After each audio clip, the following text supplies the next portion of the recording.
I'm Derek Stewart. This is a 5-minute film looking at 5 answers to 5 questions on how to improve patient and public involvement in research. If we just ask, have you done PPI, patient-public involvement? The danger is that somebody answers and says, oh yes, I've got a PPI person, although I've no idea what that is. Or I've got an advisory group, or perhaps better still, I've got somebody as a co-applicant.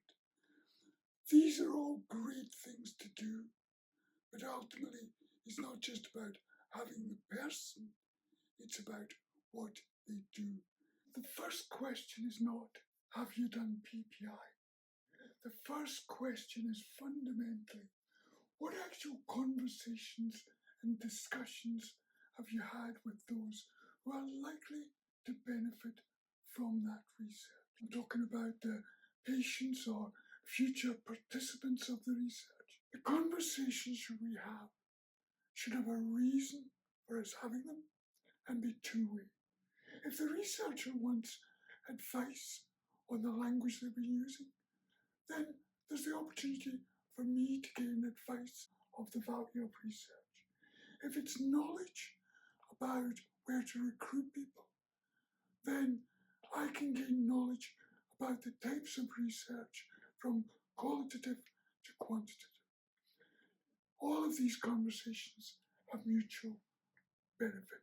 The second question that you can ask is, as a consequence of that conversation, what has changed in your research?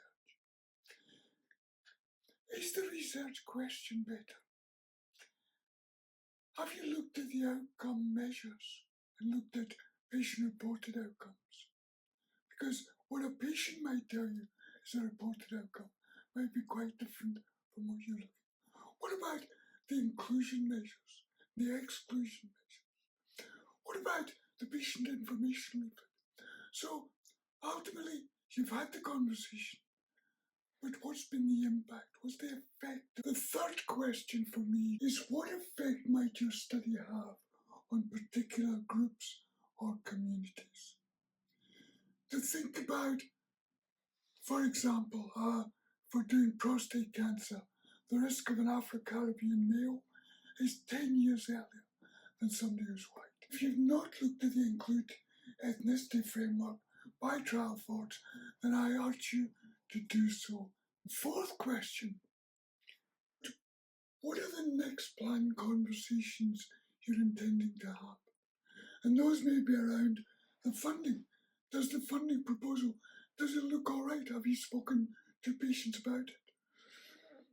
What about recruitment?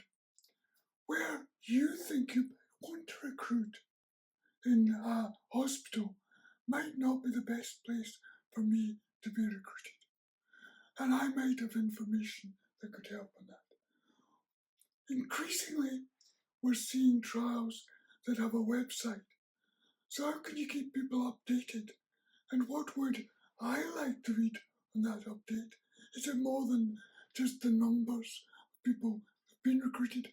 I might like to know about you and your careers, what you're intending to do next.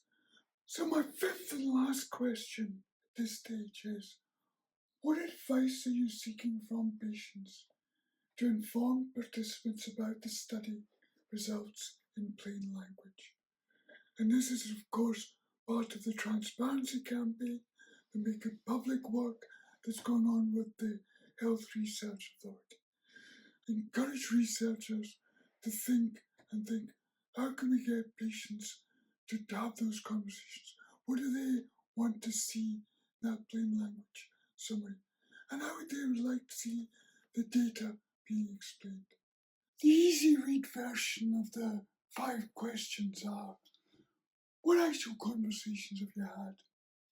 So what? So in other words, what's the impact? Where's equality, diversity and inclusion? As well as access. How do people get to take part in studies? How do we involve them fully?